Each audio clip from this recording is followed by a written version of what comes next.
Muy buenas tardes, bienvenidos a 8 Magazine Ávila. Hoy es miércoles 1 de febrero, estrenamos mes y también estrenamos un nuevo programa con contenidos que esperamos a ustedes les entretengan fundamentalmente y si además les interesan muchísimo mejor. Gracias por estar ahí con nosotros desde ahora mismo, que son las 5 menos 20 aproximadamente, y hasta las 6 y un poquito les vamos a acompañar en riguroso directo. Es un programa abierto que también pueden ver esta noche si lo eligen así, a partir de las 10. Ya saben que les repetimos de forma íntegra todo el programa. Bueno, hoy vamos a empezar hablando de educación, en esa sección que llamamos Educamos, que gracias a la Universidad Católica de Ávila cada 15 días tenemos. Diego Vergara es decano de la Facultad de Ciencias y Artes, va a hablarnos de las nuevas tecnologías en el aula, cómo incorporarlas de forma natural sin perder esencias y ganando mucho. Bueno, de todo eso hablaremos con Diego, no es más que el primero de muchos asuntos, miren.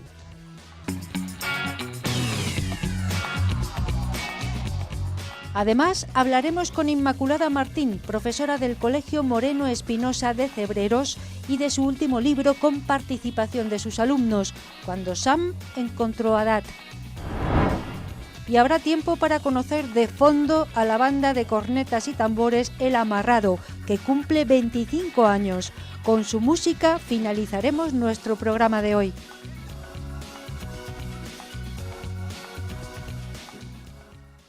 Y no nos olvidamos de que este miércoles nos toca charlar en la cocina. Nuestra compañera Elena Rodríguez Cornejo, no sabemos a qué cocina irá, pero seguramente nos va a mostrar platos muy suculentos, platos también de aprovechamiento y platos de, bueno, que se hacen con cocina, con productos de proximidad, que ahora viene muy bien. Eso será después de... Con Diego Vergara, no se me escucha bien, me dicen. Bueno, pues vamos a intentar que esto mejore o que las cosas vayan funcionando. De momento, en lo que preparamos el tema del sonido, Diego, muy buenas tardes. Muy buenas tardes. Gracias por estar aquí. Cuéntanos a vosotros. Un poco, bueno, ¿de qué vamos a hablar? Bueno, pues vamos a hablar de tecnologías educativas y quizás de la revolución que ha habido en los últimos años en este aspecto, porque debido precisamente a la pandemia se ha potenciado lo que viene a ser el uso de herramientas digitales en el aula. Realmente esto es algo que ya se esperaba, algo que se venía viendo, ¿no? Pero a raíz de precisamente esta situación que hemos padecido todos y que, bueno, cuando estuvimos confinados, ¿qué ocurre ahí? Pues que tuvimos que adaptarnos en educación, los profesores, las aulas se trasladaron a las casas, a las viviendas personales de cada uno de nosotros. Entonces, estas herramientas que ya estaban antes, bueno, que iban naciendo, pues ya han crecido hasta el punto de estar actualmente en todos los colegios, en todos los centros, en todas las universidades, y han revolucionado realmente la educación a otro sistema distinto. Bueno, gracias, Diego. ¿Se me oye ya, compañeros? ¿Sí? Vale, perfecto. Gracias por haber salvado este asunto. Estos son tablas ya, sí, para sí. ti, ¿no? No, el próximo día ya he perdido los nervios, ahora me has dejado solo aquí ante el peligro. Bueno, pero es muy interesante y muy bien explicado. Lo que nos dices, no es nada fácil, no ha sido, ahora quizá un poquito mejor porque ya tenemos más herramientas, pero no es fácil incorporar de forma natural las nuevas tecnologías en las aulas, ¿no? Para que el aprovechamiento sea máximo y para que no haya riesgos también, ¿no? Claro. Realmente, en los últimos años se ha potenciado un montón de empresas, se han dedicado a crear nuevas herramientas educativas y están ahora mismo creando nuevas herramientas educativas ante la situación actual porque, como estaba diciendo, la educación ha cambiado. La educación se tiende a lo tradicional muchas veces porque tenemos esa costumbre, pero al final las nuevas generaciones, generación Z, que ya se habla, ya ha pesado a la historia de los millennials, ya la generación Z, son unas generaciones que demandan precisamente estos nuevos medios de educación, ¿no? Porque ellos están acostumbrados a las redes sociales, están acostumbrados a manejar la tablet diariamente desde pequeñitos, aunque no es lo más aconsejable, es verdad que sí, pero han nacido en esa era. Han nacido en esa época, ¿no? Y en esta etapa hasta niños pequeños están con el móvil que hay mucha crítica a eso, ¿no? Los padres le dejan el móvil, ya, pero es que los niños viven ahí. Los niños al final están en ese mundo y llevarlos de su mundo a un mundo de lo tradicional que partimos algunos, pues a ellos les cuesta. O sea, también tenemos que adaptarnos, digamos, los profesores a esta nueva situación. Están apareciendo un montón de herramientas que en realidad son muy útiles, aunque puedan tener crítica, hay muchas herramientas que sabiéndoles aprovechar son muy útiles a nivel educativo. Y ahora mismo, bueno, en primaria se están utilizando muchas herramientas interactivas para dar ciertos conceptos que antiguamente, pues antiguamente no, hace pocos años sí, era es que esto todo va muy con deprisa. libro, con papel, Sí. y ahora está La cambiándose pizarra mucho. y la tiza ya ha desaparecido, ¿no? Prácticamente ha desaparecido en las universidades, yo creo que casi en su totalidad, ¿no? Bueno, ¿y desde qué edad debemos incorporar esas nuevas tecnologías en el aula? Yo ahí no- ¿A los más chiquititos Claro, también? yo ahí no ¿O? me arriesgo a poder decir como consejo, o sea, yo ahí no puedo decir algo realmente, ¿no? Pero, bueno, a mí me da cierto miedo a los pequeñitos, ¿no? En infantil ahí me da cierto miedo. Empiezan a manejarlas porque es que además ellos son muy hábiles con los móviles, con la tablet, etcétera, ¿no?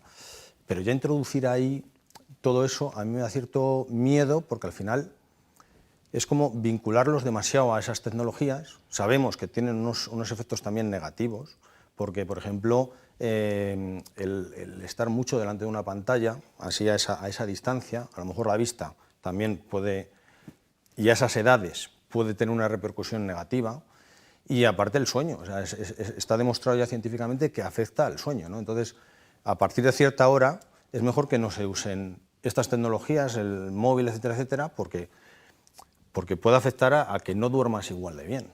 Diego Vergara es experto en nuevas tecnologías, educa a educadores, a futuros educadores. Eso siempre que vienen compañeros tuyos de la Universidad Católica, hacemos hincapié en eso porque es bien complicado, ¿eh?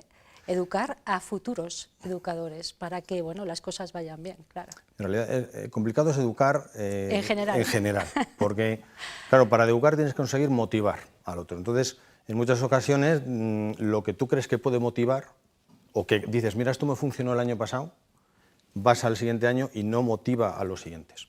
Y mira, esto lo puedo unir, agradezco esas preguntas así, de esa manera, porque las nuevas generaciones son distintas a las de hace 20 años.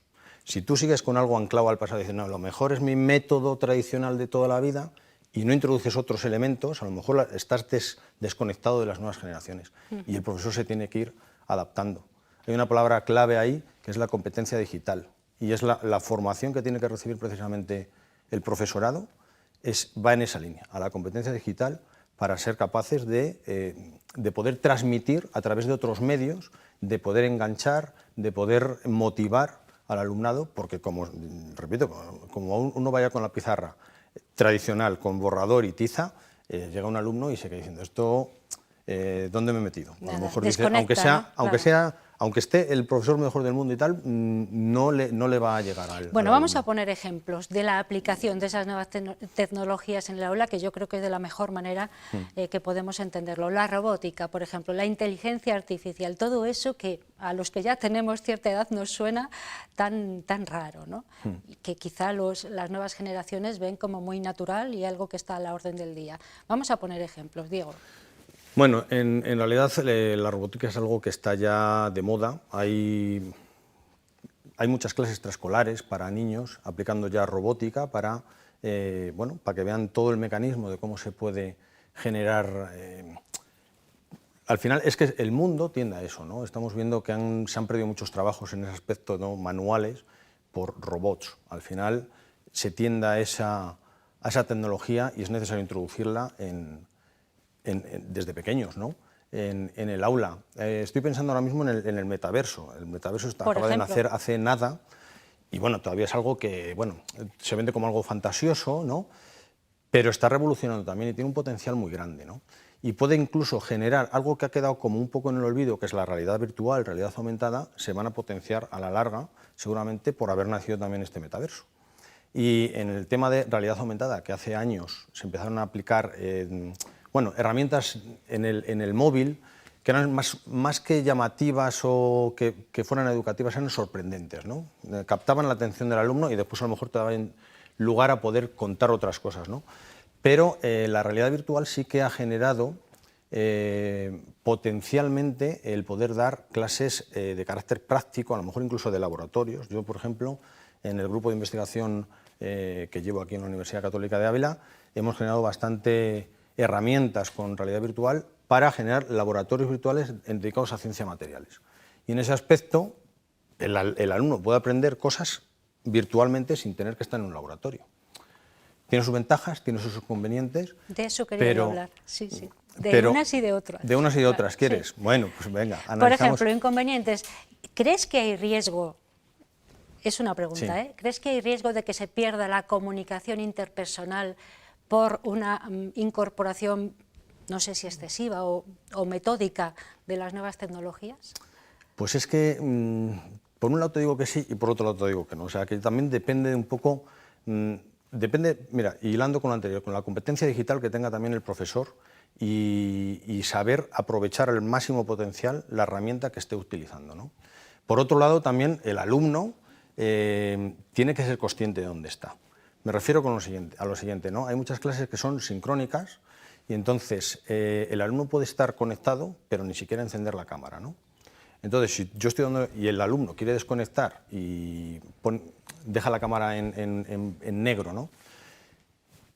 Y no quiere atender o puede estar haciendo otra cosa, puede estar perfectamente. Que también puede ser presencialmente que esté mirándote pero esté pensando en otras cosas. Pero tú ahí tienes un poco, pero tienes otro un poco canal más de control, ¿no? Eso es. Pero ahí es difícil. Entonces, es un poco la actitud de todos, ¿no? Tanto el profesor de enganchar al alumno, porque es muy importante que sea, pues eso, que reciba enseguida la atención del alumno, que consiga adentrarle al mundo de este digital, ¿no? Y lanzar tarea para que el otro lo pueda ir haciendo. Es un poco, es distinto, a lo mejor no es tanto que te escuchen, tiene que ser más activa la participación del alumno, porque si no a lo mejor desconecta y en una clase presencial con el alumno enfrente no puede ser tan fácil esa desconexión, pero virtualmente sí. Tienes que conseguir como profesor eso, pero el alumno también tiene que tener actitud para seguir al profesor, ¿sabes? Entonces, bueno, en ese aspecto claro, con es estas complicado. herramientas los alumnos tendrán que tener dispositivos a su alcance para seguir las clases. Por otro lado, se les veta para que no utilicen bueno, pues herramientas que no deben en un aula o bueno, pues busquen en redes sociales o en otras historias que no tienen que ver con el aprendizaje en ese momento. Todo eso es difícil canalizarlo, ¿no? ¿Cómo enseñar a un futuro educador a canalizar todo eso? Bueno, lo acabas de comentar tú. Es que realmente es difícil y los profesores en realidad nos estamos adaptando a esta situación. Porque, bueno, si hubiéramos visto los profesores actuales, me incluyo yo, ¿no? Esto lo hubiéramos heredado ya de nuestros profesores cuando éramos pequeños, veríamos una trayectoria de cómo poder afrontar ciertas situaciones, ¿no? Somos conejillos de India los profesores actualmente. Estamos viendo una generación que bueno, nos duplica, no nos multiplica por 10 los conocimientos digitales que la gran mayoría de los profesores, y no tenemos experiencia real de haber sido alumnos con estas tecnologías, con lo cual es prueba-error. Prueba-error, dices, esto me ha funcionado, pues voy a seguir por ahí. No me ha funcionado, pues de otra manera, ¿no? Claro, tienen que cambiar entonces los profesores en sus herramientas de trabajo y también los alumnos ser más receptivos, intentar al menos serlo, ¿no?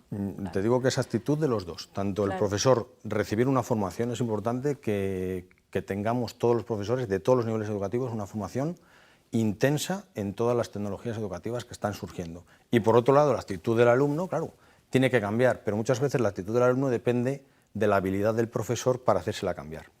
Y ahí estamos los profesores, que somos conejillos de Indias. Estoy diciendo que tenemos que ir aprendiendo. Bien, bien, ensayo y error, eso me parece bien porque así se hace la ciencia. También es verdad que es así. Bueno, cuéntanos, Diego, para terminar ya, dos razones por las que son fundamentales las nuevas tecnologías aplicadas al aula. Dos o pues, tres, te dejo tres. Bueno, no sé si las voy a enumerar, pero voy hablando y surgirán ideas.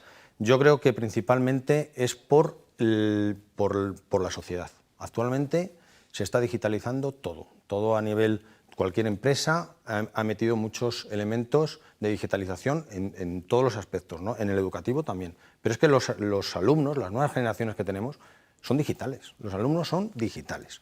le guste o no le guste a quien sea, ¿no? Entonces, si nos quedamos atrás en eso y no se adapta el sistema educativo a la situación real, pues queda obsoleto el sistema educativo. Entonces, tenemos que aprovechar el potencial que puede tener eso y aprovechar el potencial de lo antiguo, ¿no? Y hacer una sinergia y conseguir que eso fluya lo mejor posible en la dirección correcta, ¿no? Que es que al final los alumnos aprendan los mismos contenidos, a lo mejor con otros medios, pero que lo aprendan, ¿no? Y además también ahí aprenden a discernir la utilización adecuada e inadecuada, ¿no? Eso también es otra cosa que hay que trabajar mucho, porque claro, nos ha pillado a todos de repente, ¿no? Esto, las redes sociales, hay una media, un estudio que dice ahora de todas las generaciones nuevas, como mínimo de media, o sea, bueno, no como mínimo, de media, utilizan hora y media, los jóvenes, ¿no? Hora y media horas al día a estar en las redes sociales.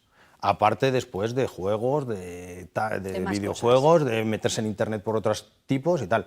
Utilizan muchísimas horas al día. Que tendrán que hacer. Y deberes que tendrán que hacer, pero utilizan muchas horas al día para estar en el mundo digital, ¿no? En el mundo virtual. Entonces, pues bueno, hay que ponerse al día. Para eso está Diego Vergara. Él es el decano de la Facultad de Ciencias y Artes de la Universidad Católica de Ávila. Hoy ha estado contándonos cosas muy interesantes sobre las nuevas tecnologías y su aplicación en el aula, cómo formar a futuros profesores para que eso sea lo adecuado y lo más correcto.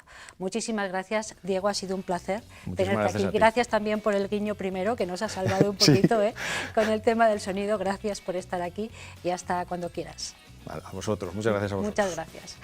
Vamos a hacer una primera pausa para la publicidad y después volvemos. No vamos a dejar el tema de la educación, ya les voy a decir después por qué. No se vayan.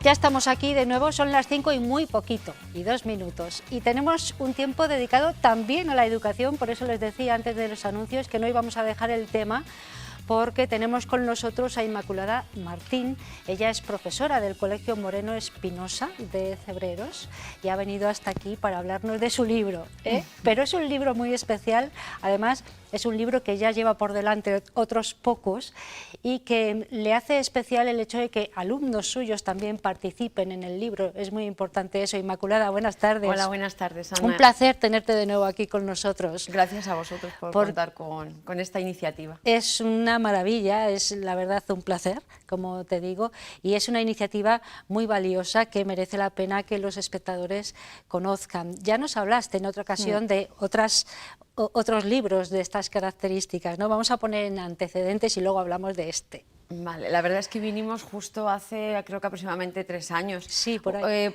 Un poco después de la pandemia, quizá un poco menos. Y consistía en presentar el primer libro, que fue como comenzó la iniciativa, con el primer libro que se escribió un poco para motivar a los alumnos precisamente cuando vinimos del aislamiento, de haber estado encerrados tantos meses a causa del COVID, y ese libro se empezó a escribir en septiembre, cuando empezaba el curso, de nuevo empezaban las aulas a abrirse, pero seguíamos usando mascarillas, sí, distancia de seguridad. La pandemia seguía ahí latente. Y era muy complicado estar en clase y motivar a los alumnos con todo aquel panorama. Entonces un poco la idea fue como animarles, y la forma de animarles fue escribir una historia donde ellos eran los protagonistas, cada uno de los 16 alumnos que formaban en aquel momento parte de mi clase de entonces. Y comenzamos con un primer libro en el que se hablaba del bullying y se recogían experiencias reales de la clase. Y aquello llevó a un segundo, un tercero, y ahora vamos ya con el sexto. Es decir, hemos ido... ¡Madre mía! Este es el sexto ya, y lo que hemos ido haciendo ha sido un poco responder a lo que ellos nos han ido demandando, porque realmente esta iniciativa no se inició con ningún objetivo, ni de publicar un libro, ni de que fuera una serie, ni de nada. Era simplemente un proyecto que surge de forma espontánea para dar solución a un problema que era la desmotivación a causa de la vuelta al cole con el COVID, y luego el caso es que ellos iban pidiendo más, y como los alumnos demandaban historias de este tipo en la que ellos eran los protagonistas, con historias muy reales porque son de la vida misma, de las cosas que a ellos les ocurren en el aula, pues es lo que nos ha ido llevando a seguir escribiendo. Sí, me acuerdo cuando viniste, pues eso, Sí. hará, no sé, año y medio, 2 años, no lo sé. Llevábamos mascarilla Sí, todavía. llevábamos mascarilla, pero dijiste, esto se me ha ido de las manos, Sí. y ahora ya con el sexto ni te cuento, ¿no? Sí, sí. Entonces, ¿Sabes lo que pasa? Que como es tan difícil motivar a los alumnos para leer, sobre todo en edades con las que yo trabajo, que son los alumnos de quinto y sexto de primaria, entre 11 y 13 años, depende si han repetido curso, si no han repetido curso, es muy difícil encontrar libros que a ellos les guste y que les enganche. Y más porque sabemos que las nuevas tecnologías pues, nos invaden. De hecho, has estado hablando hace un momentito. Estábamos hablando de ello, Sí, sí. he estado escuchando que habéis estado hablando de las nuevas tecnologías. Nos invaden, hacen que leer en papel sea mucho más difícil y casi una aventura épica a veces, porque ellos te demandan cosas que sean muy visuales, que rápidamente les entre por los ojos. Entonces, ¿qué ocurre? Que leer es muy complicado y más un libro. Entonces, cuando los chavales te lo piden, te piden el libro otra vez y están pendientes de que surja la siguiente historia, ves que ellos se la devoran en cuanto ven que está el libro que ya está editado y que pueden comprarlo, rápidamente lo tienen y se lo leen a lo mejor en 3 días y te lo vienen a decir a clase, pues ya me lo he leído, profe, ¿cuándo es el siguiente? Y yo quiero descansar y veo que no puedo. No puedes.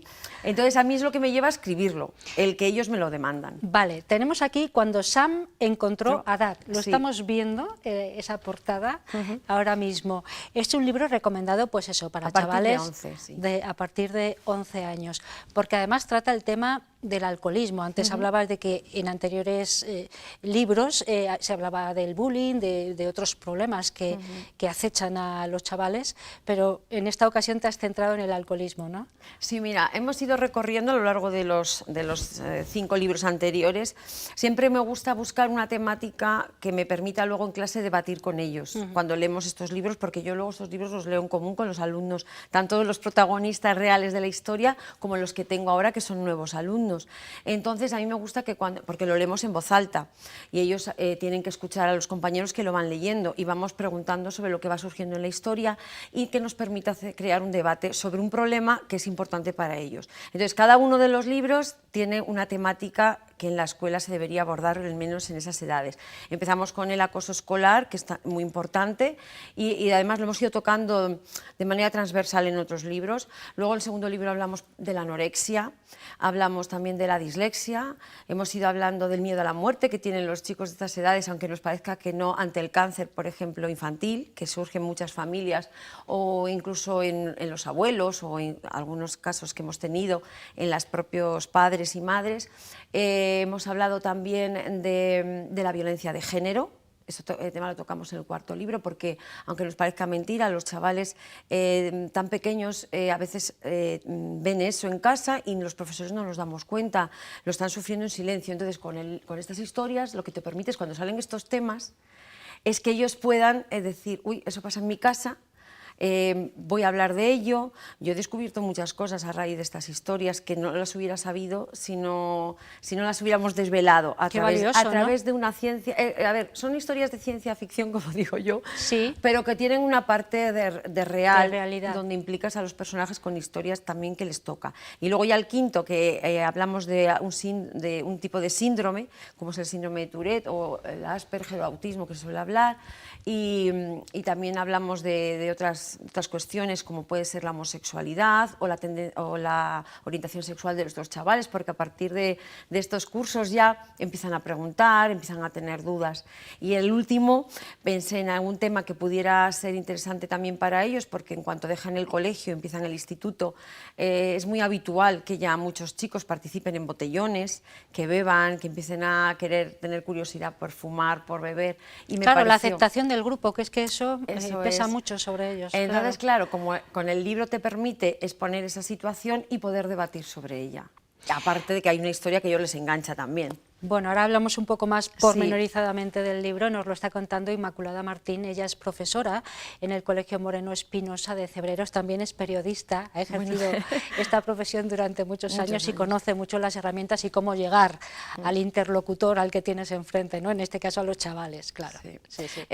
Y sobre todo porque les escuchas a ellos. Claro. Y todos los días escuchas sus gustos, su música, su forma de hablar, todo eso se refleja en los libros.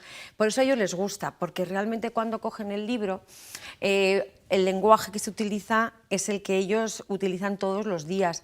A mí hay veces que me cuesta escribir incluso determinadas expresiones porque nosotros como adultos no las usamos, pero ellos sí. Entonces yo a ellos les pregunto y tengo que adaptar muchas veces frases que hubiera dicho que realmente no coinciden con su forma de ser. Y de hecho hemos recuperado libros pues clásicos de hace tiempo que se leían cuando nosotros teníamos 11 y 12 años y realmente ya no les engancha de esa manera porque es otro lenguaje diferente. Cuando Sam encontró a Dad, es el título de este sexto libro, ya es una saga. Supongo que no te quedan horas en el día, ¿no?, para hacer otras cosas, porque me imagino que esto lleva mucho trabajo. Sí. También es terapéutico, entiendo, para ti y para los chicos, pero lleva mucho trabajo, ¿no? Es cuestión de organizarse. O sea, yo tengo que organizarme muy bien. Yo una vez escuché a la escritora Isabel Allende, que además es una de mis escritoras favoritas, que explicó un poco su forma de trabajar al escribir y lo definió como, a ver, dice, la gente piensa que cuando escribes te sientas y viene todo de pronto y una inspiración, no funciona así, o en mi caso no funciona así, yo tampoco me considero escritora, a ver, yo escribo historias. Entonces, pero yo sí que cuando la escuché me sentí un poco identificada porque ella decía que ella tenía que organizar su jornada cuando quería escribir, cómo tenía que escribir. Entonces yo, eso es lo que hago, yo organizo un guión, organizo los personajes, hablo con las protagonistas de la historia, porque cada historia tiene una protagonista o un protagonista real y con ese protagonista tengo que especificar su personaje, tengo que saber sus gustos, su música, su plato de comida favorita. Depende del personaje y de la historia, necesito que me cuente unas cosas u otras, porque yo esta historia la empecé a escribir con mis alumnos en aquel momento que estaban conmigo en sexto curso, ahora ya están en segundo de la ESO, en el instituto, pero yo sigo en contacto con ellos a través de una aplicación,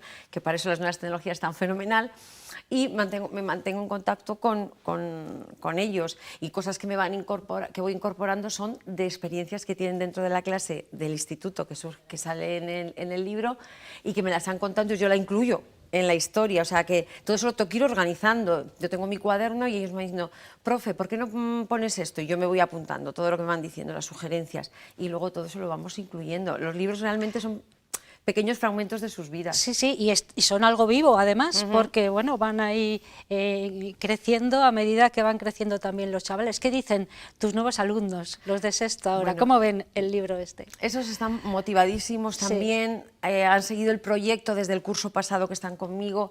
Ellos ven nacer, además, ellos lo ven más de cerca que los que tengo en el instituto, que todo lo ven a través del WhatsApp, que les puedo enviar una foto de la portada a ver qué les parece, o les puedo mandar cómo va a quedar el libro. Pero los que están conmigo en clase, a lo mejor me dicen, déjanos leer los primeros capítulos, a ver cómo van. Lo empiezan a leer, les pregunto qué les parece, les enseño la portada. ¿Y de quién vas a hablar en este capítulo? Tratan de adivinar, incluso ellos, quién va a ser el siguiente protagonista, el color del libro, porque cada libro tiene un color determinado, por qué va a ser.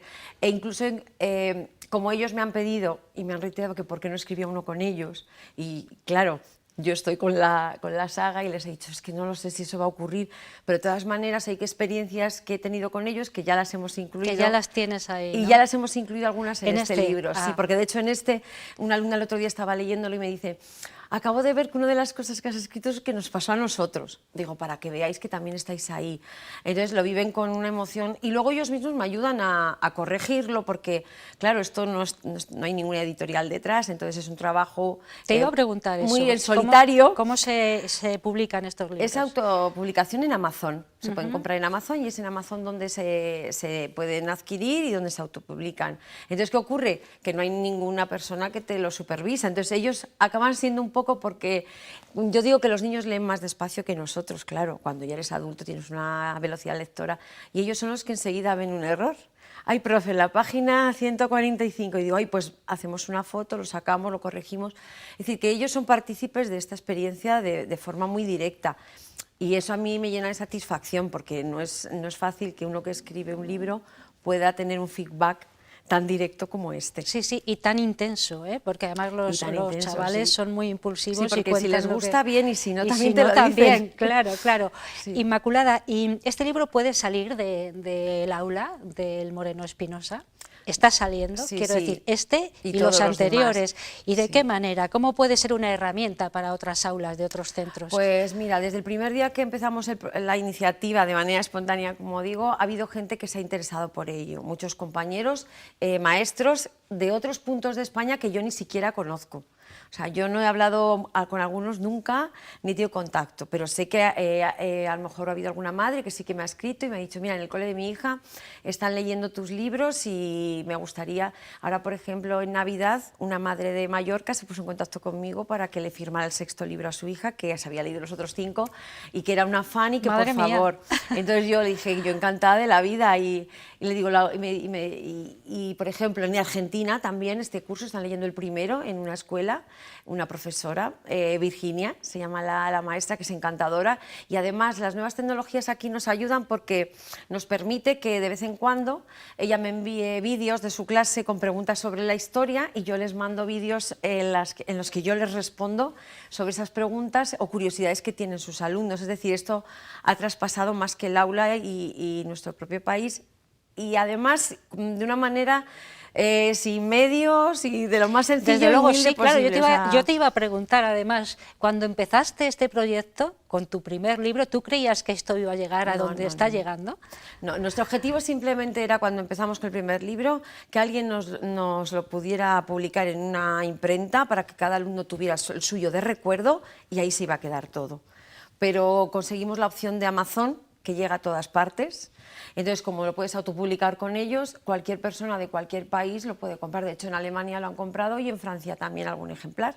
Entonces, te das cuenta que puede llegar a cualquier casa. Y como en Facebook o en Instagram o me da igual la aplicación que sea, hoy llegas a todos los lados. Entonces, yo subo el día que lo presentamos, por ejemplo, en mi Facebook, y lo está viendo gente de Argentina, lo ha visto gente de Perú, gente de Israel que nos llamó para entrevistarnos en su día cuando publicamos el primer libro y luego han seguido en contacto con nosotros. De puntos diferentes de España, pues te diría que prácticamente de casi todos los sitios. De Asturias, Pontevedra, no sé, Talavera de la Reina, Málaga, Sevilla... Es decir, que yo estoy muy contenta. Qué maravilla. Porque sí, porque llega. Una historia muy, muy bonita que comenzó ya hace unos años, pero que ha continuado creciendo, creciendo, creciendo de una forma además súper natural, me parece a mí. Sí, sí, muy natural. ¿Quién es Dad y quién es Sam? Pues no podemos desvelar quién es Dad, porque, a ver, cada libro tiene una incógnita, o sea, tiene uno de los nombres siempre del título es como, digamos, la parte que hay que descifrar a lo largo de la historia. Bien. El primer nombre siempre es el del protagonista, que es real, que existe y que lo conocemos todos. Y el segundo nombre siempre es como el enigma que va a tener que descubrir a lo largo del libro. Porque en los libros hay de todo, o sea, se mete ingredientes para que les pueda gustar a todos los chicos, desde amor, intriga, risa. También lloramos mucho, en algunos se llora mucho porque cuando tocas temas como la violencia de género, la orientación sexual, muerte, el claro. bullying, Sí, sí. la muerte. Y entonces cuando a lo mejor una alumna te dice, es que he estado llorando, profe, dice, es que no podía creerme lo que hubiera pasado esto. Y entonces yo a veces les digo, pero siempre tienes que pensar que estamos hablando desde la ciencia ficción, pero se meten luego en el papel, claro. y ellos lo viven, y yo les digo que es bueno llorar, que no pasa nada. Y ya te digo que por ejemplo, sexto que acaba de salir ahora, yo ha habido alumnas que las he tenido que reñir porque se ponen a leer a escondidas en clase. Y claro, entonces luego llego a casa, que mi marido es maestro también, y le digo, claro, ¿cómo les puedo reñir? Digo, porque leen. Digo, es que esto sería... Porque leen esto que yo les he propuesto. Claro, y además es que digo, es tan difícil ver a un alumno leer y que le tengas que reñir porque lee a escondidas. Digo, bueno, pero saben que hay un tiempo para la lectura. Bueno, cuando Sam encontró a Dad, es el segundo volumen ya, el sexto volumen ya, el sexto de una saga de libros que nacieron desde luego de la profesionalidad de Inmaculada Martín, sin lugar a dudas, de esa vocación que tiene por enseñar y por compartir con los alumnos, que también es importante, no solo enseñar, sino el feedback, ¿no? El recibir también de ellos, ¿verdad? Sí, de hecho, si no hubiera sido por ellos, yo no lo hubiera hecho nunca, ni se me hubiera pasado por la cabeza. Yo no me hubiera atrevido nunca a tener la osadía de publicar nada, porque, como lo que he dicho, yo he podido trabajar como periodista muchos años, pero nunca había escrito un libro, ni me siento escritora, pero ellos me empujaban y vamos a publicarlo. Y como piensas que lo van a leer solo ellos al principio, también piensas, bueno, lo va a leer tu clase, sus Pero padres, eso ya... los abuelos, y dices, bueno, tampoco lo va a leer mucha gente, no me importa. Pero a medida que ha ido pasando el tiempo, yo siempre me he lanzado por ellos, porque me empujan y me dicen, vamos a continuar. Porque yo llevo diciendo que va a ser el último desde hace 3. Sí, desde que estuviste aquí. Y entonces, ¿qué ocurre? Que ya me han dicho, ¿y el séptimo? Y digo, "Uf, Eso te iba a preguntar yo, ¿y el séptimo? el séptimo también va a haber. También. Quizás sea el último. Yo creo Bueno, que bueno, yo ya bueno. les he dicho que sí, que Yo el no me lo séptimo- creo.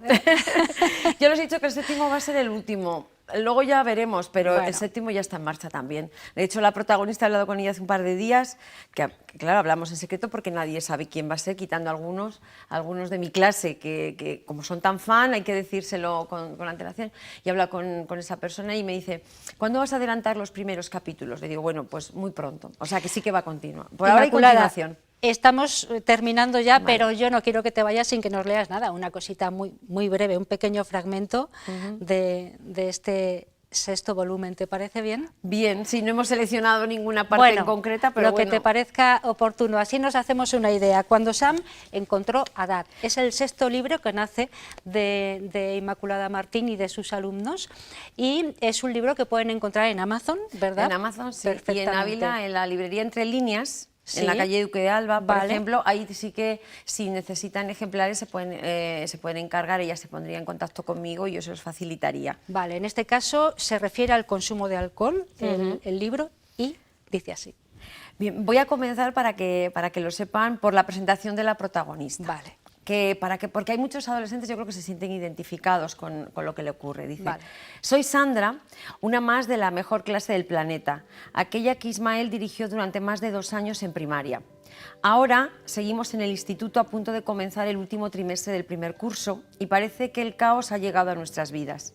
Es cierto que soy algo difícil. Sé que mi tutor intentó muchas veces hablar conmigo.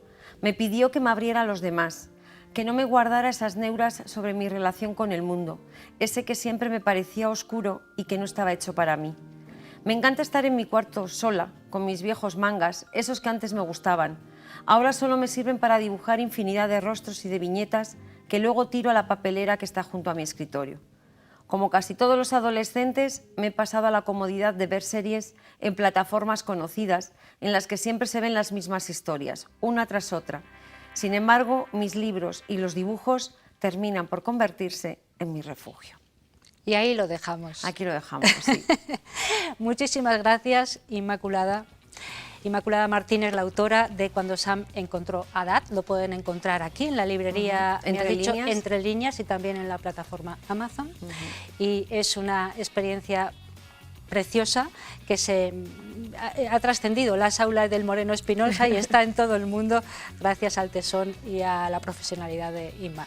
Gracias, Bueno, Inmaculada. Pues gracias a vosotros por haberme invitado y nada, que todo el que quiera disfrutar de la lectura, no solo los adolescentes, sino también los padres de esos adolescentes, pueden leerlo con ellos perfectamente. Claro que sí. Y nada, siempre que queráis, aquí estamos. Pues nosotros, esta es tu casa, está abierta siempre que quieras también. Muchísimas gracias y un saludo a los alumnos. Vale, Gracias. muchas gracias, Ana. Hasta luego. Bueno, antes de nuestra pausa para la publicidad, les recuerdo que hoy, este miércoles, tenemos a una cocinillas por ahí que no sé lo que nos va a contar. Vamos a ver, Elena. ¿Qué tal, Ana? Muy buenas tardes también a todos los que están en casa. Pues sí, es miércoles y eso significa que nos toca charlas en la cocina. Hoy te voy a presentar a un cocinero nuestro que por primera vez va a ser nuestro protagonista. Y el plato que hoy vamos a cocinar, te doy una pista. Mira lo que tengo por aquí. Unos ricos torreznitos, madre mía, cómo huelen, así que ya te puedes hacer una idea de cuál es el plato que hoy elaboramos. Lo vemos en muy poco tiempo en Charlas de la Cocina. Qué ricos los torreznos, Inmaculada, ¿a que sí? Sí, bueno, ahora todavía es un poco pronto, pero a medida que vaya pasando las Todavía horas estamos y la en sobremesa, tarde, pero bueno, sí, uy, qué rico. es posible que entren ganas. Luego lo vemos, gracias, Inma. Nos Nada, a ti. vamos a la publicidad, pero volvemos enseguida, ¿eh?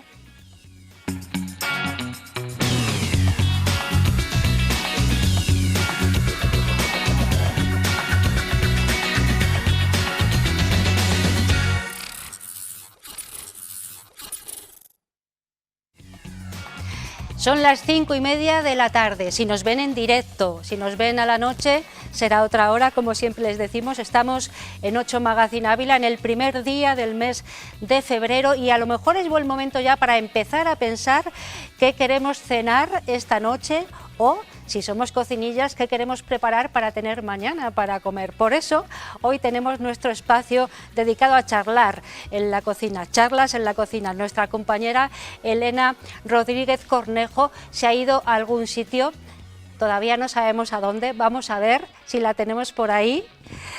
Elena, ¿nos escuchas? Bueno, no sabemos dónde estás, pero sí que sabemos que estás entre fogones. ¿Qué nos tienes preparado? Muy buenas tardes, Ana. Qué ganas teníamos de estar otra vez contigo y por supuesto también con todos los que nos están viendo desde casa en una tarde más de miércoles, porque tenemos nuestra sección Charlas en la Cocina, y es que hoy nos hemos venido hasta la Comanda de Vico. Muchos también lo conocerán como Catering Ávila, y es que no fue hasta el año 2014 cuando cambiaron de nombre y ya fueron la Comanda de Vico. Hoy está con nosotros Jesús, que Jesús es el jefe de estas cocinas. Jesús, muy buenas tardes. Buenas tardes, Elena. Bueno, en primer lugar, muchísimas gracias por estar con nosotros hoy y los programas que también grabaremos en próximas semanas. Bueno, ya tenemos nuestros fogones preparados. Sí. Pero cuéntanos cuál es el plato que nos tenéis preparado. Pues vamos a hacer unas patatas revolconas. Típicas abulenses. Muy ricas. No podían faltar. Efectivamente. Pues yo creo que, si te parece, lo primero que vamos a hacer es contar los ingredientes que vamos a necesitar, así que en casa, ya sabéis, papel y boli, que empezamos. Jesús, cuéntanos. Bueno, pues fundamental las patatas, un poquito de agua para la cocción, a la que añadiremos laurel, pimentón, ajo, un caldo casero que hacemos con productos de Ávila todos, sal y manteca de la fritura de los torrendos. Y para el sofrito utilizaremos pimentón, ajo y los torrendos, que no pueden faltar. Como me gusta ver todos los ingredientes a modo bodegón puestos, pero más o menos lo que vamos a hacer, esa ración de patatas revolconas, ¿para cuántas personas Para sería? 4 personas. Para 4 personas. Para 4 personas. Es un plato contundente. Sí, sí, sí. ¿Cuál es el primer paso que tendríamos que dar? Bueno, pues lo primero vamos a hacer echar los torrendos en la sartén para que se vayan haciendo. Tenemos el aceite templadito, que ahora subiremos de temperatura. Vemos que es bastante la cantidad de aceite, que los Sí, cubra. Sí, para que los cubra bien y se vayan soltando toda la grasa. Y perfectos. Vale, ahora vamos a ir echando el agua de la cocción de las patatas para que vaya calentando. Añadiremos las patatas, el laurel, el pimentón, el ajo, el caldo concentrado, que como he dicho lo hacemos nosotros, con productos todos de aquí de Ávila, la sal y un poquito de manteca de los torrendos. O sea que, por así decirlo, se echan todos los ingredientes a una. Todos los ingredientes, los removemos bien. ¿Es un plato difícil de hacer? No, es muy sencillo. Es muy sencillo. Lo único es cogerle el punto a la cocción de la patata, ¿vale? Pero lo dejaremos una vez que arranque a cocer, unos 40 minutos. Y luego ya es machacarlo. Hay patata que suelta más agua, patata que menos, habrá que añadirlo o quitarlo, pero eso ya lo vemos cuando tenga la cocción la patata hecha. Yo quería preguntarte, Jesús, porque, claro, serán muchos los abulenses que conozcan la Comanda de Vico, pero contadnos exactamente cuál es ese servicio que vosotros ofertáis desde aquí. Pues nosotros damos de comer a colectividades, sean colegios, hemos estado dando de comer a centros de menores, damos de comer a centros de menores y a cualquier tipo de cliente particular que necesite una comida a domicilio, se la servimos, y también hacemos cualquier tipo de eventos, bodas, bautizos, comuniones, cumpleaños, celebraciones, las que sean, cualquier tipo de catering. ¿De lunes a domingo, días concretos? Cualquier día. Oye, Cualquier día que haga falta. Eso está muy bien. Sí, claro. ¿Las reservas con cuánta antelación más o menos hay que hacerlas? Hombre, normalmente con un par de días o 3, depende de qué evento sea, claro. Un cumpleaños con 2 o 3 días de antelación, pues lo hacemos, pero un evento ya un poco más grande, pues con una semana, 2. Eso ya el departamento comercial se encarga un poco de gestionar todo ese tipo de cosas. ¿Y para personas particulares? Para personas particulares, nosotros el servicio a domicilio que tenemos, el reparto a domicilio que tenemos es de martes los martes y los jueves. Los lunes y los jueves, perdón. Entonces, se hace el pedido semanal y nosotros le llevamos la comida esos 2 días para toda la semana. Oye, pero está muy si bien. cualquier persona puede meterse en la página web y hacer un pedido y se lo servimos, si tenemos los platos, pues el mismo día o el día siguiente. Son muchas las personas que demandan este servicio. Cada vez más, gracias a Dios cada vez más. Oye, ¿cómo van nuestros torrendos? Que no Va se bien, nos va quemen. bien. No Hay que estar muy pendiente se quema, no se quema. con la temperatura, ese fuego. Oye, también que no nos salte. Pero ya se nota que, Lo bajamos un poquito, que comienza a oler, eso es. que siempre huele muy rico. Jefe de cocina, Sí. ¿cuál es la función de un jefe de cocina? Bueno, pues un poco, gracias a Dios, en esta cocina solamente yo creo que es un poco gestionar pues todos los pedidos, un poco coordinar todas las funciones tanto de dentro como de fuera de la cocina, porque los compañeros que tengo, pues la verdad es que son estupendos y van solos, o sea, cocinan solos, no hay que estar prácticamente, hay que decirles nada, y son al contrario, son ellos los que me ayudan a mí, o sea que perfecto. Es un poco gestionar, pues eso, los pedidos que entran, cuándo tiene que salir cada cosa, dónde tiene que ir, quién lo tiene que llevar, cómo hay que hacerlo, un poco eso. Gestionar, pues eso, que los pedidos que necesitamos para la semana, el producto, la rotación que tiene que tener, las cámaras, un poquito eso. ¿Sabrías decirme cuántos platos salen de aquí un día que tengáis pedido? Más o menos, vamos a ponerlo no en sé, los mira, repartos a domicilio, en esos grandes eventos que comentabas. Nosotros normalmente hacemos unos 8 o 10 platos distintos diarios. Fíjate, es mucho. Hemos hecho más, ahora estamos un poco, pero bueno, haremos más. Y esos platos imagino que serán variados, ¿no? Para ampliar esa oferta. Sí, claro, tenemos de todo, tenemos desde pastas, guisos, los típicos cocidos, las legumbres, pescados, carnes, de todo. Oye, ¿contento? Sí, bastante, la verdad que bastante. Cuéntame, ¿cómo va la cocción? Bien, pues bueno, esto ya ha arrancado a cocer, ahora aguantaríamos 40 minutos en lo que estuviera la patata bien cocida y como te he dicho antes, viendo un poco la cantidad de agua que queda o la cantidad de caldo que quedara en la cazuela, pues o quitaríamos o no y empezaríamos a machacar una vez que estuviera todo cocido. Cuando esté todo cocido y esté machacado, ahora vamos a hacer el sofrito, ¿vale? Del ajo y del pimentón, echamos un poquito de aceite de oliva. Ese aceitito, que es lo que también le va a dar Claro. más color anaranjado. Claro, efectivamente. Madre, los cómo torrenos ya brilla. los tenemos. Fíjate, se han hecho en bien poquito de tiempo. Ahora mismito. ¿Para qué vamos a necesitar esas bandejas? Para escurrir los torrenos, para que los torrenos escurran toda la grasa.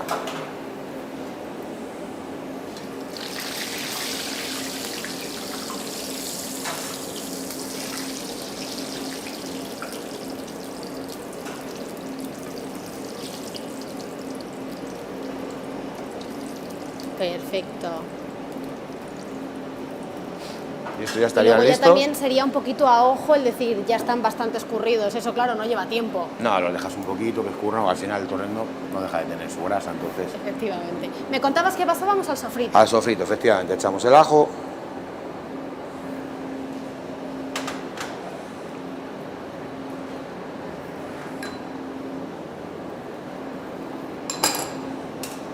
Y ahora cuando esté un poquito doradito, cuando esté empezando a dorarse, añadiremos el pimentón.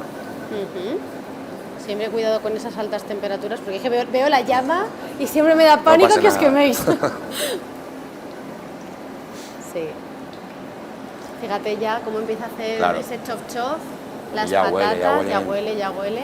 Es un plato que se demanda mucho, las Sí, patatas las revolconas. patatas revolconas, las nuestras, la verdad es que hemos conseguido un caldo nuestro bastante particular y está tienen muy, ese muy ese demandada, saborcito sí. Además que le va a tienen, hacer más especial. tenemos creo que la peculiaridad de que las tenemos también pasteurizadas y esterilizadas, con lo cual le damos muchísima más caducidad.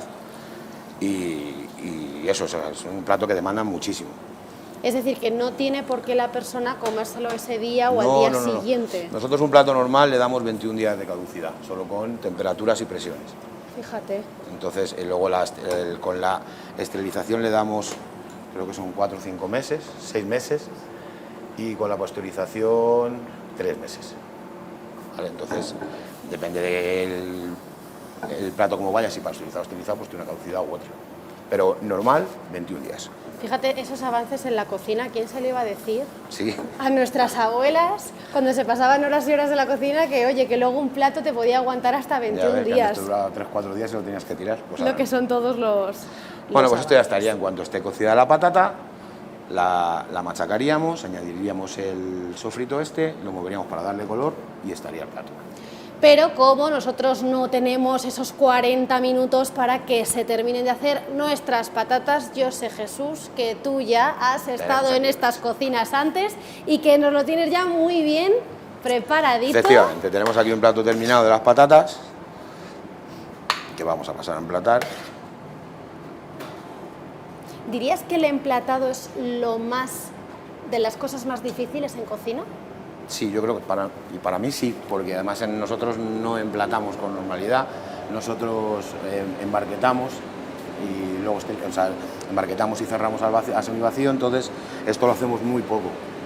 Entonces para mí desde luego sí lo es. Y ahora vamos a poner ya nuestros torrenditos. Y ya estaría. Yo te quería preguntar, porque siempre que veo las patatas revolconas, llevan este emplatado, por así decirlo, llevan este recipiente, es como ya muy Es que yo creo que característico. es muy tradicional, efectivamente, es muy tradicional el barro para las revolconas. Sí. Sí.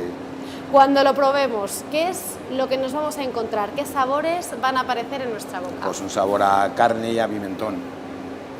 Que es lo que nos gusta Efectivamente. aquí en Efectivamente, Ávila. claro. Oye, no sé si te animas a probarlas. Vosotros, por favor, Venga, ¿con qué lo probamos? con una cucharita. Venga. Muchísimas gracias. Pero yo también quiero que lo pruebes conmigo. Venga, vamos. Y tenemos que hacer esa valoración. A ver, primero la patata. Tú. Está muy bueno. Está muy Ya, bueno. torrendo. ¿Te animas? Pero ayúdame con uno, que si no... Venga, este que es más chiquitito.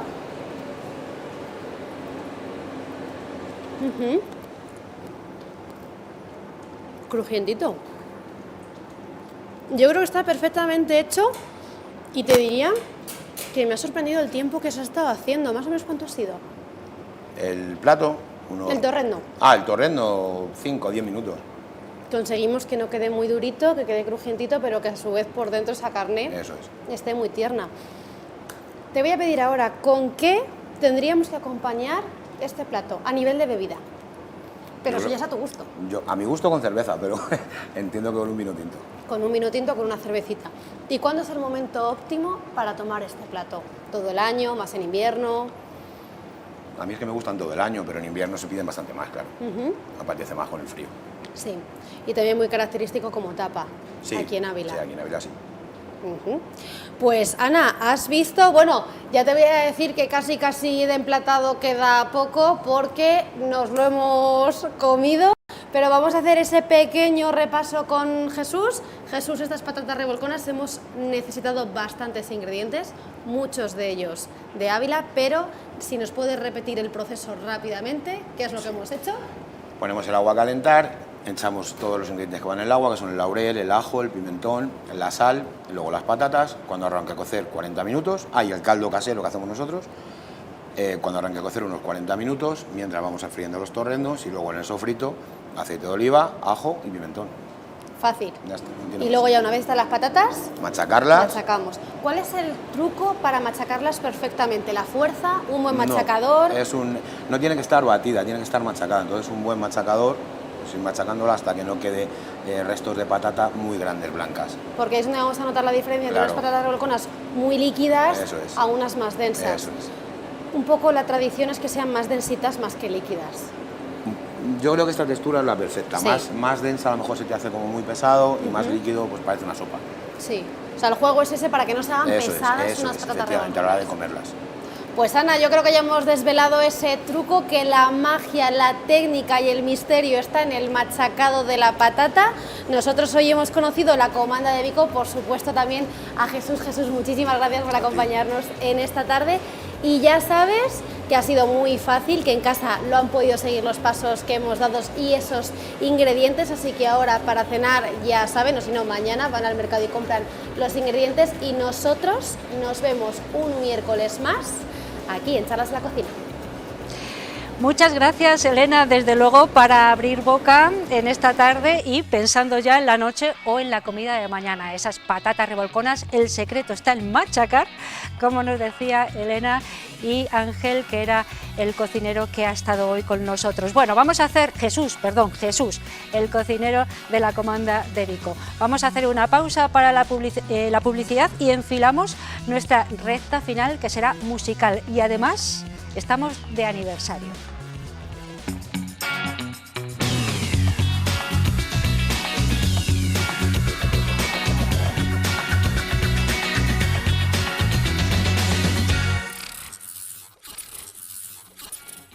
Nos quedan 8 minutos para llegar a las 6, pero un poquito más todavía de esos 8 minutos de programa, y van a ser minutos musicales. Vamos a hablar de la banda de cornetas y tambores El Amarrado. Tiene un nombre más largo, que luego ya nos contarán sus protagonistas, 2 de ellos. Y es que esta banda cumple nada menos que 25 años. Estamos celebrando un aniversario por todo alto, además, y queríamos tener aquí a el director de la banda El Amarrado, Tomás García. Tomás, buenas tardes. Buenas tardes. Cuco, sí. Amigo. Y a Félix García, es hermano de Tomás y además es el director musical de El Amarrado. Buenas tardes. Hola, buenas Félix. tardes, Ana. Bueno, 25 años se dice pronto, pero ha llovido, ¿eh? La verdad que Tomás. sí, no nos lo imaginábamos cuando empezábamos esta andadura, que podía llegar a tener 25 años. Tan largo en el tiempo, tan ascendente, yo creo, a nivel musical también, y a desarrollar todas las actividades que teníamos pensadas en aquella época. Y bueno, la verdad es que, bueno, por otra parte se ha pasado pronto, es como si hubiera sido ayer. Sí. Entonces te da más vértigo mirar para atrás y ver que ya han pasado 25 años que la sensación que tenemos nosotros de que hayan pasado esos 25 años. Claro, ¿por qué surgió esta banda o la necesidad de reunir a un grupo de personas amantes de la música, claro, que tuvieran destreza con la corneta y con el tambor y decir, bueno, pues vamos a hacer una banda? ¿Cómo surgió? Bueno, yo creo que ya lo hemos contado 1000 veces porque siempre es la pregunta que nos han contado Claro. todos estos años, pero la verdad es que nosotros pertenecíamos a la Junta de Semana Santa de aquí de Ávila. La Junta de Semana Santa en aquella época tenía una banda y nosotros teníamos otras inquietudes musicales por aquella época y bueno, ellos pues la banda era un granito más dentro de la organización, con lo cual ellos no podían destinar tanto tiempo a la cosa musical y nosotros queríamos algo que todo lo que fuera del círculo a lo que es la música y a lo que es el desarrollo musical. Tampoco teníamos no podíamos salir de Ávila, teníamos que tocar toda la semana aquí y nosotros buscábamos otras cosas. A partir de ahí decidimos hacer una asociación cultural sin ánimo de lucro y la pusimos en marcha. Nos costó porque la verdad que en aquella época se enfadaron un poquito a la Junta de Semana Santa, estuvimos medio vetados de la Semana Santa de Ávila durante unos años. Esas cosas que pasan, ¿no? Bueno. Esas cosas que pasan y al final, pues bueno, el tiempo pone a cada uno en su sitio, tenemos buena relación ahora mismo con todas las hermandades de aquí de Ávila y bueno, pues costó, pero los primeros años costó. Costó, sí, es trabajo y además yo me acuerdo los primeros años y también ahora, en algunas ocasiones, los ensayos a la intemperie ahí en el Jardín del Rastro, antes, no sé ahora si mantenéis esa costumbre, pero bueno, los inviernos eran duros, ¿no? Los ensayos eran duros. Pues la verdad que sí, ahora bueno, tenemos la suerte de que nos podemos permitir económicamente pagarnos estar ensayando en el lienzo, también con el apoyo que nos dan los que gestionan el lienzo y bueno, y agradecidos porque la verdad que nos hemos quitado muchos días de frío. Pero por otro lado es verdad que nosotros tenemos que ensayar en la calle. O sea, claro, hay etapas las que, marchas, ¿no? que Claro. necesitábamos ensayar en la calle porque al final el desfile, el tocar andando, la acústica de la calle no es la misma que estar ensayando en un sitio cerrado. Pero bueno, hace ya unos meses o casi un año que no pudimos ir al Paseo del Rastro como llevábamos ahí tanto tiempo y de momento salimos un poquito ahí en la explanada del Lienzo a ver qué pasa, porque no hemos podido volver al rastro desde hace ya unos meses. Bueno, el Amarrado es el nombre que conoce todo el mundo, Félix, pero tiene un nombre más largo, esta asociación cultural que decía tu hermano Tomás, ¿verdad? Sí. A ver, la asociación se llama Santísimo Cristo a la Columna porque pusimos el nombre por el Cristo amarrado a la columna que está en la Santa. Cogimos de ahí el nombre, es un Cristo al que teníamos mucha devoción, los que empezamos, y bueno, la verdad que pusimos ese nombre y desde entonces nos llamamos así. Lo que pasa que coloquialmente, como es tan largo, al final todo el mundo nos llama el Amarrado de Ávila y a funcionar. Si me apuras un poco, el amarrao. Sí, el amarrao, lo quitan hasta la El vez. amarrao. Sí, sí. Bueno, tú eres el director musical. Sí. Porque Tomás, bueno, es el que se encarga de dirigir a ese conjunto humano. ¿De cuántas personas, Tomás? Es que van entrando y saliendo. Fluctúa. Yo le calculo aproximadamente entre 100, 110, Nada en menos. activo, nada menos, casi un poco en activo. Lo que pasa es que hay mucha gente alrededor de la asociación. A lo mejor estamos hablando de 130, de 140, porque unos vienen, unos este año no pueden venir por circunstancias, pero se incorporan otros, es decir, alrededor de la asociación pues puede haber 130, 140 habitualmente, aunque en músicos efectivos a lo mejor estamos entre 100, 110, depende de las temporadas. Vale, le preguntaba a Félix, bueno, ¿cuál es la labor de un director musical? Mientras vamos a poder ver una de vuestras intervenciones en una procesión, como es debido, y además detrás del Amarrao, como es debido. Félix, cuéntanos un poco. A ver, cuando ya empezó a crecer la asociación, lógicamente tuvimos que hacer un organigrama de qué dirigir cada uno o organizarnos un poco el trabajo. En este caso creamos la dirección musical, que yo lo que me encargo, pues como su nombre dice, es la música. Me encargo de decir a todo el mundo lo que tiene que tocar, cómo tocarlo, organizar un poco el tema musical, decidir qué se toca en algunas actuaciones y bueno, siempre con respaldo de toda la directiva, pues vamos ahí un poco repartiendo un poco el trabajo para los diferentes cargos que estamos en la asociación, claro. Claro, en tu caso también harás adaptaciones, ¿no?, musicales. Me imagino que Claro. el repertorio vuestro ha cambiado y se ha hecho mucho más grande y más variado, ¿no? Yo soy un poco la cabeza visible, pero es cierto que tenemos un equipo tanto de compositores como de amigos que nos dedicamos a la música y que controlamos todo ese campo de meternos en la habitación y escribir con el ordenador, que por eso yo llevo ese cargo, que al final tenemos muchos amigos, José Manuel Lechuga, David de la Cruz, que están vinculados con nosotros hace un montón de años, e intentamos hacer eso, coger diferentes tipos de marchas o incluso música que puede ser música clásica o tal, y adaptarlo al guión que tenemos nosotros de músicos. Y algunas canciones actuales también, que, Sí, que luego vosotros tenemos habéis otro, adaptado y quedan muy bien. fuera de la Semana Santa, Claro. tenemos otro campo que tenemos que cubrir, como es la cabalgata de Reyes y cosas menos de Semana Santa, digámoslo así, y al final pues tenemos que meter ese tipo de adaptaciones. Ahí claro, sí os musicales. vemos desfilando y además, mira, ahí está Cuco, muy serio, como debe ser, detrás del Amarrao. Además, Cuco, muchas cosas las que habéis hecho a lo largo de estos 25 años. Vamos a hablar de las más recientes y sobre todo de las que están por venir, si te parece. Pues Porque sí. si no estaríamos aquí horas y horas. Entonces, La verdad que después de tanto tiempo, bueno, por las más orgullosos todos los conciertos que hemos dado para ayudar a diferentes asociaciones. La verdad es que hemos dado muchísimos conciertos para diferentes asociaciones de Ávila o de fuera de Ávila o de Médicos del Mundo o de un montón de ellas. Luego haber podido sacar 3 trabajos discográficos a la calle que también tenemos, un DVD, y habernos metido en un estudio a grabar. Los conciertos de aniversario que han sido bastante virales a nivel internet, de usuario de YouTube, por ejemplo, de gente del mundo de la corneta, han sido muy virales. Y bueno, en el fondo, llevar 25 años organizando un certamen que han pasado prácticamente las mejores bandas de toda España por él. Bueno, al final es que han sido y muchos viajes. muchos viajes. Muchos Ya han viajes. sido que hemos recorrido, nosotros es que hemos recorrido toda España con la Sí, banda. Nosotros es que hemos tocado en casi todas las capitales de provincia de Castilla y León, de Andalucía, Extremadura, hemos ido a Valencia. Entonces es que hemos estado en un montón de sitios, en Madrid. Celebráis 25 años, no sé cómo lo vais a celebrar. ¿Qué vais a hacer? Así como de especial. Pues no Habrá lo que sabemos pensar en porque algo, la una verdad gran es que tarta, ¿no? Por lo menos.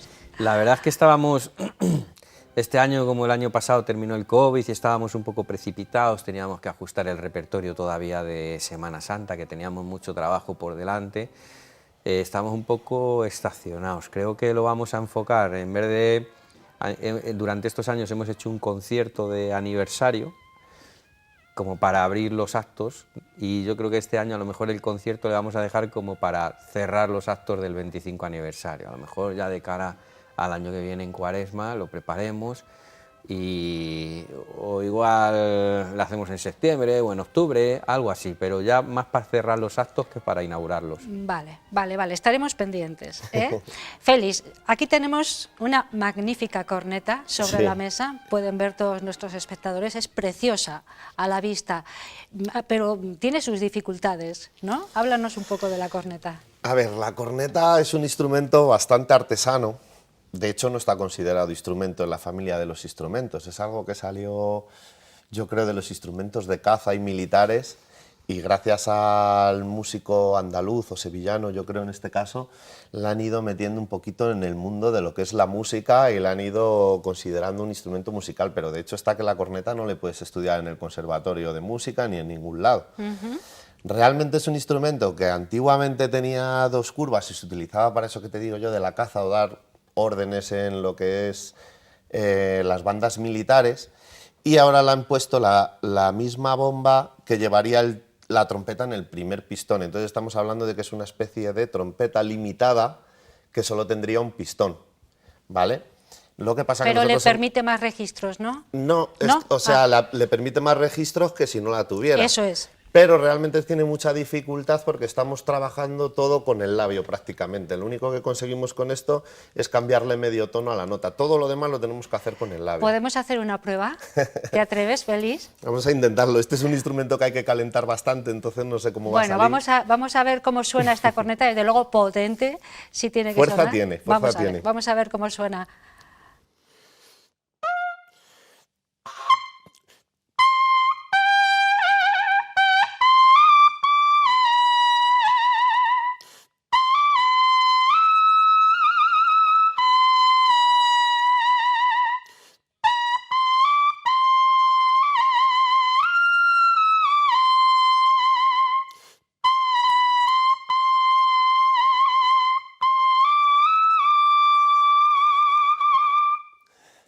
Bueno, maravilloso, qué bien. Como Y ves, así en frío. hay que echar mucha presión, Sí. y suele ser un registro muchísimo más agudo que la trompeta. Sí. Entonces esa es la dificultad del corneta, que al final todo lo tienes que hacer de labio, con mucha presión, Con y mucha al final, fuerza, sí, sí. pues bueno, los mareos son... Claro, sí, estáis mucho tiempo, son me abundantes imagino. en este instrumento. Bueno, vamos a terminar con la música de la banda de cornetas y tambores El Amarrado, bueno, el nombre largo también, pero decidme qué es lo que habéis elegido para que pongamos el punto y final. Bueno, como estábamos de aniversario, pues hemos elegido un vídeo de la apertura del último concierto de aniversario del que hablaba mi hermano Tomás, que es una adaptación que hemos hecho bastante especial y única, que es del Ave María de Caccini para corneta y piano. También metimos unos timbales cromáticos y una campana, bueno, unos efectos de percusión, y a ver si os gusta. Pues con ese Ave María, esa versión de la banda de cornetas y tambores El Amarrado, ponemos el punto y final a 8 Magazine Ávila por hoy y por esta semana. Muchísimas gracias, Tomás, muchísimas gracias Félix, Gracias por a ti. haber estado aquí. Enhorabuena por vuestro trabajo y transmitir nuestras gracias a todos los compañeros de esa maravillosa banda. Gracias. Gracias a vosotros. Nos vamos con el Ave María de Caccini, en esa versión de El Amarrado. Ponemos el punto y final de esta forma hermosa. Cuídense mucho y sean todos lo felices que puedan. Hasta la semana que viene. Adiós.